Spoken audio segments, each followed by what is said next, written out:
enyi waja wa Allah subhanahu wa ta'ala, at-tarikhu yaudu yawman ba'da yawmin, historia huwa inajirejea siku baada ya siku. Ni vyema kutaawadh min al-fitna, ni vyema kwenye ibada zetu kuendelea kumwomba Allah subhanahu atukinge na fitna zozote za kifamilia, za mali, za mji, za watu. Kwa hakika fitna inapoingia, fitna hii haimwangalii aliyekuwemo na asiyekuwemo, inawasua wote. واتقوا فتنة لا تصيبن الذين ظلموا منكم خاصة. إن الحمد لله نحمده ونستعينه ونستغفره ونعوذ بالله من شرور أنفسنا وسيئات أعمالنا. من يهده الله فلا مضل له ومن يضلل فلا هادي له. وأشهد أن لا إله إلا الله وحده لا شريك له وأشهد أن محمدا عبده ورسوله صلى الله عليه وعلى آله وصحبه وسلم. أما بعد، فإن أصدق الحديث كتاب الله، وخير الهدي هدي محمد صلى الله عليه وآله وسلم، وشر الأمور محدثاتها، وكل محدثة بدعة، وكل بدعة ضلالة، وكل ضلالة في النار. أيها الناس عباد الله، أيوات وجه الله سبحانه وتعالى، أخرج الإمام في صحيحه من حديث زيد بن ثابت رضي الله عنه قال: ameipokea hadithi Imam Muslim, hadithi ya Zaid ibn Thabit. Anasema sahaba Zaid ibn Thabit, bainama an-nabiy sallallahu alayhi wasallam fi ha'itin li bani an-Najjar, kipindi ambapo mtume alipokuwa kwenye bustani ya kabila ya Bani an-Najjar, ala baghlatin lahu wa nahnu ma'ahu, akiwa amempanda nyumbu wake na sisi tukiwa pamoja na mtume alayhi salatu wassalam. idh hadat bihi fakadat an tulqih, yule nyumbu alipopinda na kuegemea na kujirusha, akakaribia kumdondosha mtume sallallahu alayhi wasallam. fa idha fihi al-aqbur, na palikuwa pana makaburi maeneo yale, 6 au 5 au 4, makaburi yalikuwa 6 au yalikuwa 5 au yalikuwa 4. faqala an-nabiy sallallahu alayhi wasallam, mtume akasema: man ya'rifu ashaba hadhihi al-aqbur, ni nani anawajua wahusika wa haya makaburi? Nani anayewajua waliokufa waliomo ndani ya haya makaburi? faqala rajulun ana ya rasul Allah, akasema mtu mmoja, mimi ewe mtume wa Allah. faqala lahu, mtume akamuuliza, mata matu haula, ni lini walikufa hawa mabwana waliomo ndani ya haya makaburi? faqala, akasema, matu ala al-ishrak, akasema wamekufa katika zama za ushirikina, wamekufa zama hizo za ujahilia ya zamani. faqala sallallahu alayhi wa alihi wasallam, akasema mtume alayhi salatu wasalam, inna hadhihi al-ummata tubtala fi quburiha, hakika ya umma huu utapewa mtihani ndani ya makaburi yake. wallahi laula alla tadafanu, namwapia Allah, lau mtakuwa nyinyi au lau mngelikuwa hamzikwi, la aslada'utu Allah an yusmi'akum ma fi hadhihi alqubur, ningemuomba Allah subhanahu wa ta'ala akusikilizisheni yaliyomo ndani ya haya makaburi, alladhi asma'uhu kile ambacho mimi ninachokisikia. Thumma qala, kisha mtume akasema, ta'awadhu billah min adhabin nar, ombeni kinga kwa Allah kutokamana na adhabu ya moto. Qalu, wakasema, na'udhu billahi min adhabin nar, tunajikinga kwa Allah kutokamana na adhabu ya moto. Qala, mtume akawaambia tena, ta'awadhu billahi min adhabil qabr, ombeni kinga kwa Allah kutokamana na adhabu ya kaburini. Qalu, wakasema, na'udhu billahi min adhabil qabr, tunajikinga kwa Allah kutokamana na adhabu ya kaburini. Qala, mtume akawaambia tena, ta'awadhu min alfitan, ombeni kinga kutokamana na fitna, ma dhahara minha wa ma batan, fitna zilizowazi na fitna zilizojificha. Qalu, wakasema, na'udhu billahi min alfitan. Akawaambia pia, ta'awadhu billah min fitnati ad-dajjal, ombeni kinga kwa Allah kutokamana na fitna ya dajjal. Qalu, wakasema, na'udhu billahi min fitnati ad-dajjal. Ibadallah, enyi waja wa Allah subhanahu wa ta'ala, hadithi hii mtume sallallahu alayhi wasallam anauelekeza umma wake wajiepushe na kujikinga kutokamana na fitan, kujikinga na fitna mbalimbali zilizo dhahiri na zilizojificha, kwa sababu alfitnatu idha tamma, fitna pindi inapoenea, ta'khudhu al-akhdara wal-yabisa, fitna yamchukua, inakichukua kilichowiva na kilichokuwa kikavu. Ta'khudhu as-saliha wat-taliha, fitna inapoingia inamchukua aliyekuwa mwema na yule aliyekuwa muovu. Wallahu tabarak wa ta'ala a'lam. Alhamdulillah ala ihsani wa shukru lahu ala tawfiqihi wa imtinani, wa ashhadu an la ilaha illa Allah ta'dhiman li sha'ni, wa ashhadu anna Muhammadan 'abduhu wa rasuluhu ad-da'i ila ridwanihi sallallahu alayhi wa ala alihi wa sahbihi ajma'in. Amma ba'du, ibadallah, enyi waja wa Allah subhanahu wa ta'ala, kutokamana na hadithi hii ya mtume iliyopokelewa na Zaid ibn Thabit inda Musa rahimahullah, kutokamana na hadithi hii inalo lihimiza jambo la kujikinga na fitna na athari mbaya ya fitna na ubaya mkubwa wa fitna pindi inapoingia kwenye jamii ya watu. Napenda katika mawqif hadi, kwenye kisimamo hichi cha leo hii tarehe 8 katika mwezi wa Jumada al-Akhirah mwaka 1447, antaqilu bihadaratikum ash-sharif, nihamishe fikra zenu katika hadhara hii, nikupelekeni katika mwaka wa 80 wa Hijria aliyotaja al-Imamu Ibn Kathir katika Bidayatu wan Nihaya. Ndugu zangu, mwaka huu wa 80 wa Hijria, Daulatul Islamia ulikuwa, utawala wa Kiislamu ulikuwa ni utawala unaosimamiwa na kabila la Umawiya. Familia ya Umawiya ndiyo iliyokuwa inatawala miaka hiyo, na ndilo lilikuwa Daulatul Islamia lililobakia katika ulimwengu miaka hiyo. Mwaka huu wa 80, ibadallah, al-intisaratu, nusra mbalimbali na ushindi mbalimbali ulikuwa kwa Waislamu.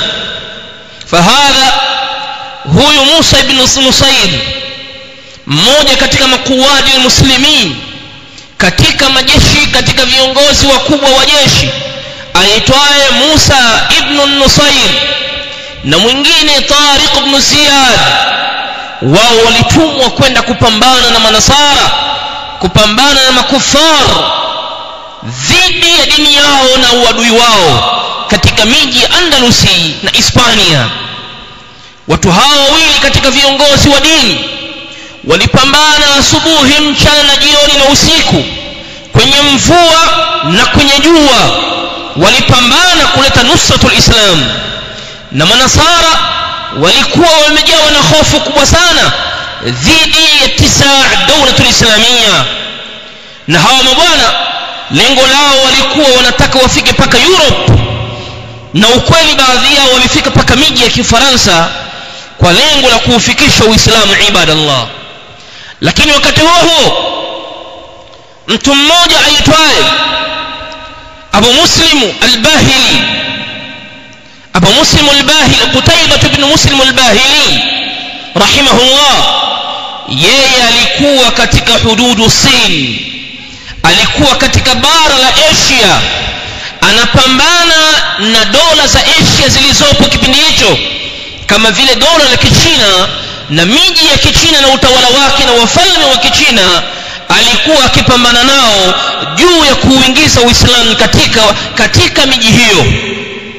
Lakini ndugu zangu, mapambano haya mabara mawili, Dawlatul Islamia, biladul Islam, miji ya Kiislamu ilikuwa ala amnin wa salam, ilikuwa na amani na salama. Jaziratul Arabi, visiwa vya Kiarabu vyote vilikuwa kwenye salama. Al-arzaqu darra, riziki zinazunguruka, watu wanaendeleza maisha yao kwa uzuri. Lakini wakati huo al-masajidu amira, misikiti imeimarishwa kwa dini, hilaqu dhikri, watu wanashindana katika hifdhul mutun, hifdhul ahadith, kuhifadhi hadithi za Mtume sallallahu alaihi wasallam, na wengine wakishindana jambo la fani za tafsiri, wengine wakishindana fani za usul, wengine wakishindana fani za lugha za Kiarabu na zingine katika elimu za kisheria. Miji ya Kiislamu ilikuwa inaogelea katika bahari la elimu, hali ya kuwa maisha yao yalikuwa ya utulivu mno. Hapakuwa na ugomvi wowote, hapakuwa na shari yoyote katika miji ya Kiislamu ibadallah. Fama in dakhalat sanat 81 min alhijra, haukupita muda ukaingia mwaka wa 81 hijiria, faatatil fitnatul arima, miji ya Kiislamu ikaingiwa na fitna kubwa sana, fitna ambayo iliwaingiza wasiostahiki na iliwadhuru wasiostahiki. Lakini ala innaha alfitna, lakini hiyo ndio fitna ilivyo ibadallah. Nayo ni fitna inayoitwa fitnatu Abdurrahman ibn al-Ash'ath. Fitnatu Abdurrahman ibn al-Ash'ath, fitna hii ibadallah ni katika fitna kubwa sana zilizoukumba umma huu wa Kiislamu. Abdurrahman ibn al-Ash'ath huyu ni katika mabwana, ni katika majasiri, ni katika mashujaa wakubwa wa kivita. Akiliongoza jeshi, basi jua ya kwamba ushindi lazima upatikane kwenu nyinyi. Hadha rajulu, huyu mtu aitwaye Abdurrahman ibn al-Ash'ath, kana yabghadhu al-Hajjaj bughdhan shadida, alikuwa anamkasirikia sana, anamchukia mno kiongozi wa Iraki aliyeletwa kuiongoza nchi ya Iraki kutoka katika ufalme wa Umawiya wa Abdul Malik ibn Marwan. Kiongozi wa Iraki kipindi hicho alikuwa ni Hajjaj ibn Yusuf al-Thaqafi, na Abdurrahman ibn al-Ash'ath naye alikuwa anaishi katika mji wa Iraki. Pamoja na kuishi kwake katika mji wa Iraki, alikuwa anamchukia mno kiongozi aliyopo katika ule utawala, na kiongozi huyo Hajjaji naye pia alikuwa anamchukia mno Abdurrahman ibn al-Ash'ath. Al-Imam Ibn Kathir anasema sababu hadhihi al-fitna, sababu ya fitna hii ni kwamba Hajjaji ibn Yusuf kiongozi wa Iraki alikuwa anamchukia Abdurrahman ibn al-Ash'ath, na Abdurrahman ibn al-Ash'ath akawa analijua hilo na akawa analificha kwenye moyo wake ya kwamba anachukiwa. Wa yawma min al-ayyam, Ibn Kathir anasema siku moja alipita Abdurrahman ibn al-Ash'ath mbele ya Hajjaj ibn Yusuf. Hajjaj ibn Yusuf akasema laqad hamamtu an adriba unuqah, wallahi nimekaribia nimkate kichwa chake huyo mtu. Wakamfikishia taarifa baadaye Abdurrahman ibn al-Ash'ath yale aliyosema Hajjaj ibn Yusuf, na yeye akasema, Abdurrahman ibn al-Ash'ath naye akasema, la ajtahidanna fi izalati sultani in tala bi al-baqa, wallahi nitajitahidi kumtoa katika utawala wake, nitajitahidi kumtoa katika utawala wake muda ukiwa ni mrefu kwangu mimi.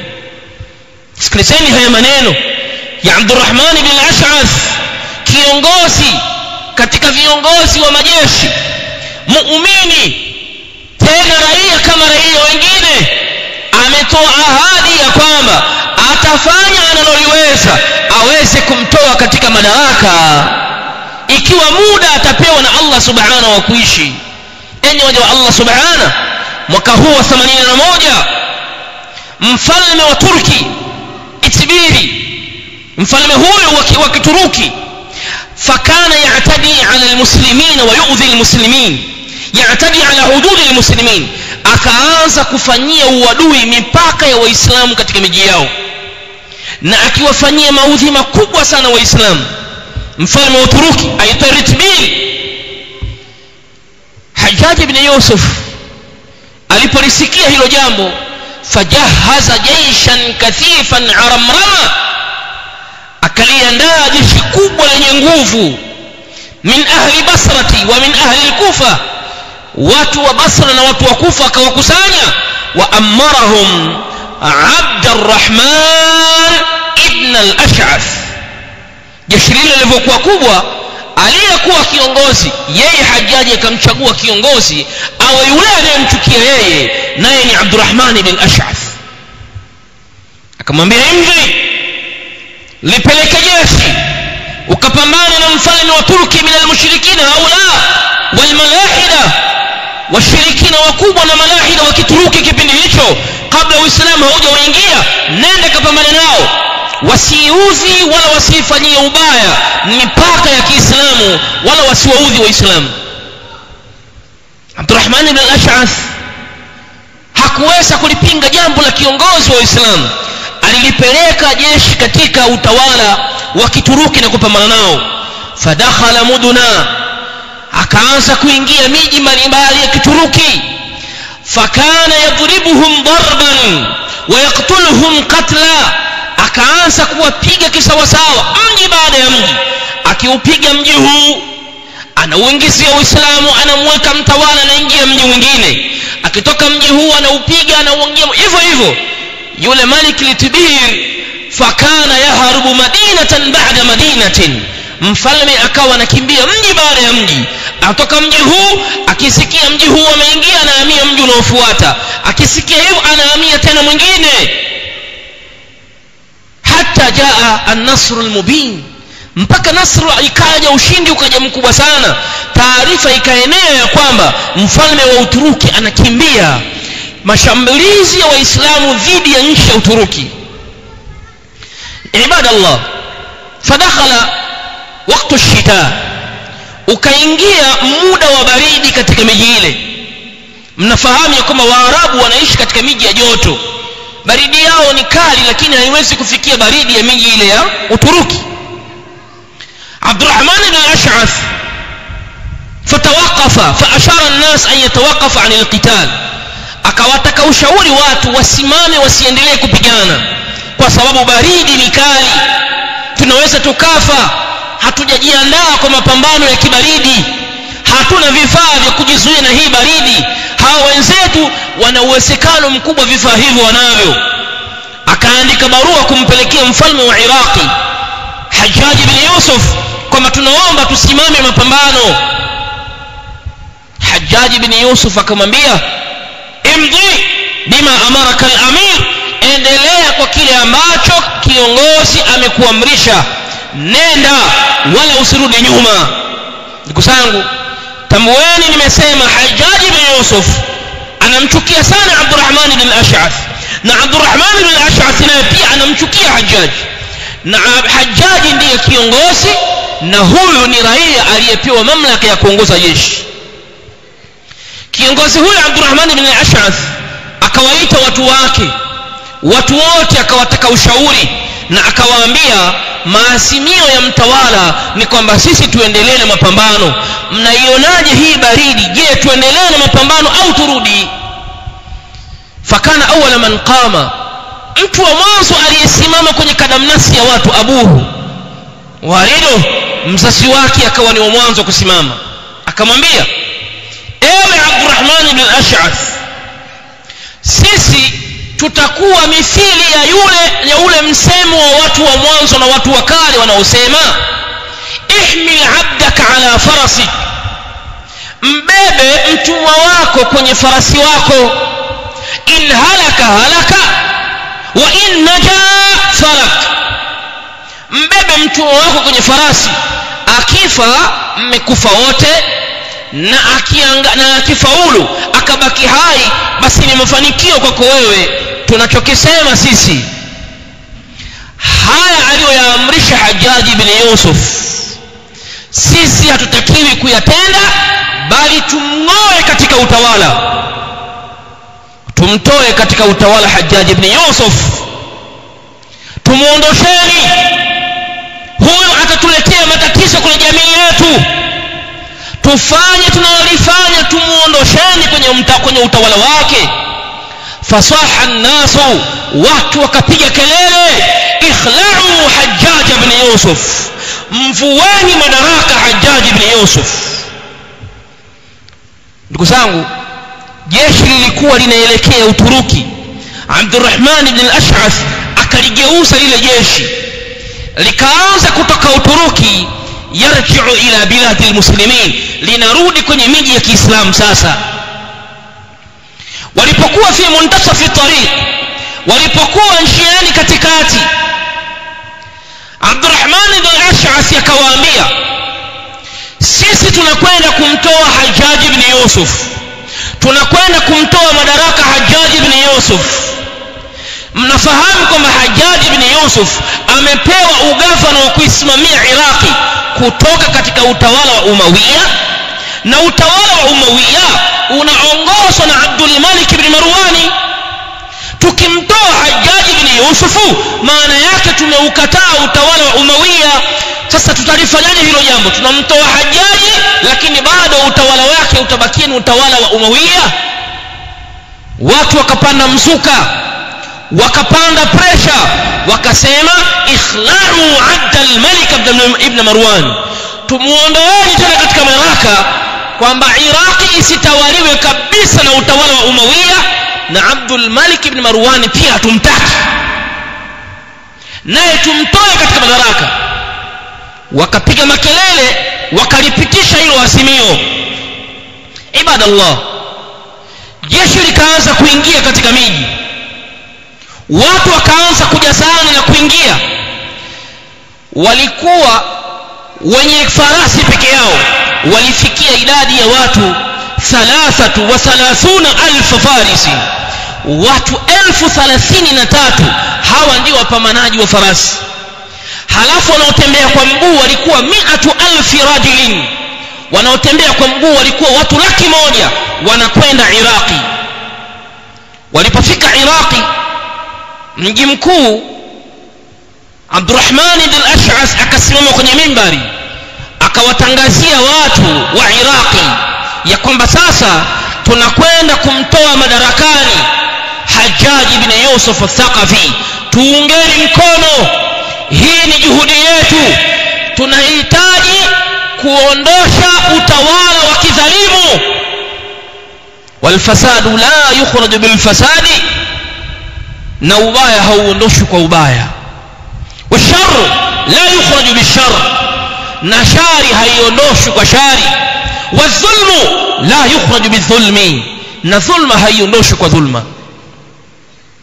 Watu wakamuunga mkono sana, watu walimuunga mkono mno Abdurrahman ibn Ash'ath. Kipindi hichi sasa, ibadallah, fajaa almuslihun, wakaja watengenezaji, watu wa kufanya suluhu wakaja, min alfuqahai waluqala, wanawazuoni na watu wa falsafa wenye akili zao wakaliingilia jambo hili kutoa ushauri. Mmoja katika watu mauqala min aqali nnas ni bwana mmoja aitwaye Abi Sufratu al-Muhallab ibn Abi Sufra. Al-Muhallab ibn Abi Sufra akamwandikia barua Abdurrahman al-Ash'ath, akamwambia maneno yafuatayo: la tasfikanna dima, usimwage damu, wala tufarriqil jama'ata, usiuparaganyishe umoja wa watu, wal bai'atu la tantahikuha au la tantahika, na makubaliano ya kumfanya kuwa mtawala Hajjaj usiyavunje. Fahafi Allah wassalam, muogope Allah subhanahu wassalam. Na habari ya barua yangu imeishia hapo. Abdurrahman ibn Auf kwa kuwa fitna imeshamkaa hapa, hasikii la mwenye kunasihi, hasikii maneno ya wenye kutoa sulhu, hasikii maneno ya kutoa ushauri. Abdurrahman ibn al-Ash'athi lam yantasih, hakutaka nasaha zile, akazipuuzilia mbali, akazitupilia mbali nasaha zile, akaondoka na jeshi la Ramram kwenda kupambana na Hajjaj ibn Yusuf. Abdurrahman ibn al-Ash'ath muslimun, Hajjaj ibn Yusuf al-Thaqafi muslimun. Waislamu wameingiza fitna katika mji wao, wameleta shari katika miji yao, damu zikaanza kumwagika, roho zikaanza kukatika. Mapambano baina ya Hajjaj ibn Yusuf na kiongozi wake wa jeshi Abdurrahman ibn al-Ash'ath. Vita ndugu zangu ilikuwa kali sana, mapambano yalikuwa makali sana. Utawala wa Umawiya huko ulipokuwa, ukaona hapa kuna namna inabidi tufanye, roho za watu zitamwagika, watu watakufa mno. Yakatoka amri ya mdogo wa Abdul Malik bin Marwan, nenda kawahutubie watu wa Iraqi, waambie maneno haya yafuatayo. Mdogo wake akafika kwa watu wa Iraqi akawaambia, enyi watu wa Iraqi, ikiwa hamumtaki Hajjaj ibn Yusuf tunamtoa, ikiwa mnamtaka Abdurrahman ibn Ash'ath kuwa mtawala tutampa utawala, na mjue ya kwamba tutakusidishieni katika upendeleo wa riziki. Maana yake tutakupeni kipaumbele, kuwapeni fungu kubwa katika mji wenu wa Iraqi, lakini uturukul fitnata, iacheni fitna, iacheni fitna, iacheni. Maneno yale alipoyasikia Abdurrahman ibn al-Ash'ath, qala, alisema sanandur, tutalitazama jambo lake. Na Abdurrahman alikubali ile rai, aliona rai nzuri kwa sababu yeye ndiye atakwenda kuwa mtawala. Alipowaletea watu wake wanajeshi na wapambanaji na watu wa farisi, watu wa farasi wapambanaji, wakamwambia kalla wallah, hatutaki, wallah hatutaki. Khala'na Abdul Malik bin Marwan, tumeshamtoa katika utawala Abdul Malik bin Marwan, hatumtaki. Tumemfua utawala Abdul Malik Hajjaj ibn Yusuf, tumemtoa fulani fulani fulani fulani. Laysa lahum illa alqatl, hawastahiki hawa isipokuwa kuuliwa tu peke yake. Isikilizeni haya, mimi ninazungumza yale ninayoyasoma katika kitabu cha al-Imam Ibn Kathir Bidayah wa Nihaya. Wewe ni kasi yako kuyachambua haya na kuyaingiza kwenye uhalisia wa maisha yetu. Hiyo ndio kazi yako wewe. Hatutaki kwa hawa watu isipokuwa kuwaua. Abdurrahman ibn al-Ash'ath akawa hana maamuzi tena, wastamarat ala al-qital, aliendelea kwenye mapambano, alipigana ndugu zangu. Faqutila min al-muslimina, kwanza vita yenyewe ilidumu siku 103. Vita yenyewe ilidumu siku 103. Waliuliwa katika waislamu 100,000 muslimin, waliuliwa waislamu waliuliwa 100,000. Yani muislamu alimuua muislamu mwenzake, idadi ya waliouliwa ilifikia watu 100,000. lakini unzuru ila ma jara ila Allah subhanahu. Allah subhanahu alileta nusra kwa Hajjaj ibn Yusuf. Hajjaj ibn Yusuf ndio akashinda utawala ule, ndio akaishinda ile vita.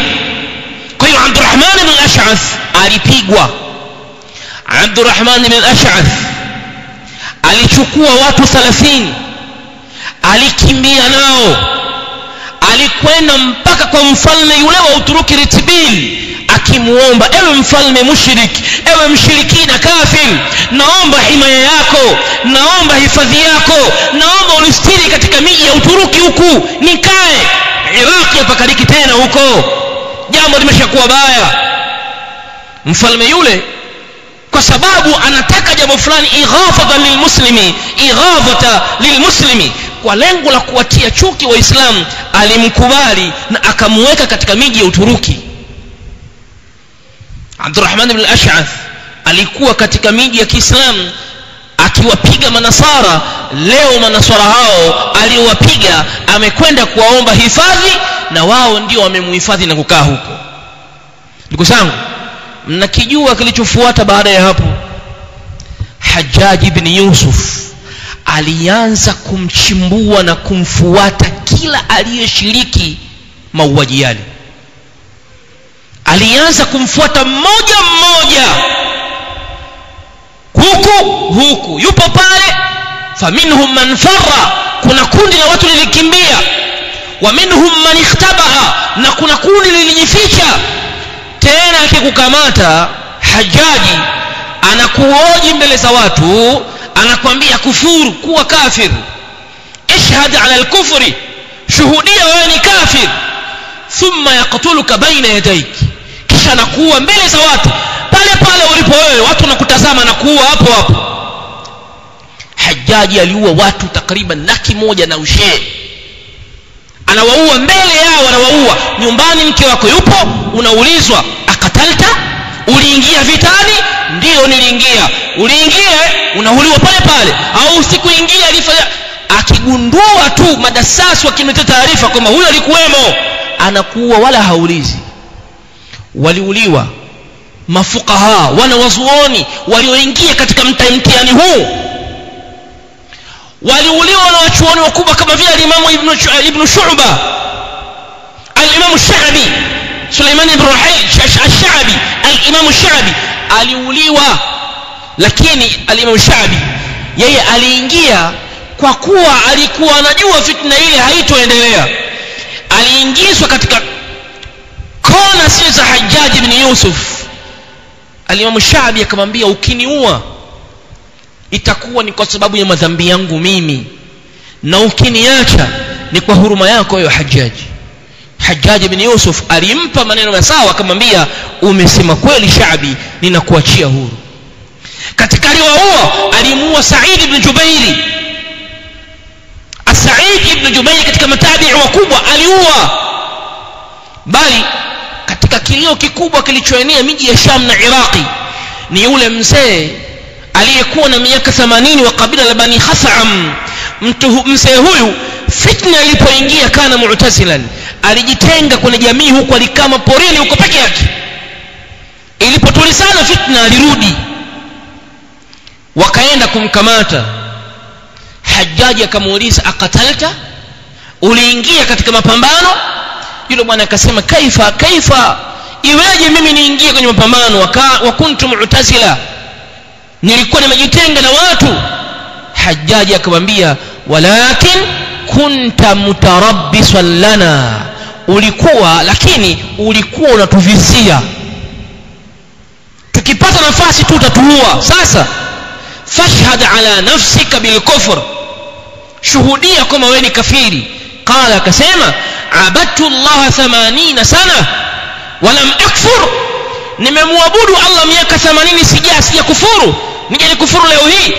Hajjaji akamwambia, idhan la aqtulannak, basi nitakuua wewe. Qala, wa in kan, hata kama utaniua niue tu. Hajjaji ibn Yusuf alimuua yule mzee wa miaka 80 pale pale. Hiki ni kilio kikubwa sana kilikumba nchi ya Sham na miji ya Iraqi, kusikia huzuni al-yabis wal akhdari at-talih was-salih wote wanaingia katika fitna. Mwema na muovu wote wanakumbwa na fitna. Ibadallah, nimalizia hutuba yangu. Aliandika barua Hajjaj ibn Yusuf kwenda kwa mfalme Retibil Uturuki, akamwambia ib'athanna ilayya Abdurrahman, nakutaka uniletee huyo Abdurrahman ibn Ash'ath, wa illa na usiponiletea la ujahidannaka nitakupiga vita wewe bijaishin ba'da jaishin, jeshi hili likiisha nitakuletea jeshi lingine, wakitoka hawa nitakuletea hawa, wala ukharibanna biladak, na nitaiharibu miji yako kama hautoniletea hapa Abdurrahman ibn al-Ash'ath. Manasara mushrikun wakiambiwa jambo la kufa, jambo la kuondoka, hofu lazima iwatande. Mfalme wa Uturuki alipoliona hali iko hivyo, aliona hakuna mzaha tena hapa, huyu bwana lazima atoke Uturuki arudi Iraki alikokwenda kuanzisha fitna yake. Akampa mtu mmoja katika wanajeshi, wakamfunga minyororo Abdurrahman ibn al-Ash'ath ya miguuni na mikononi, wakamrudisha katika miji ya Iraki.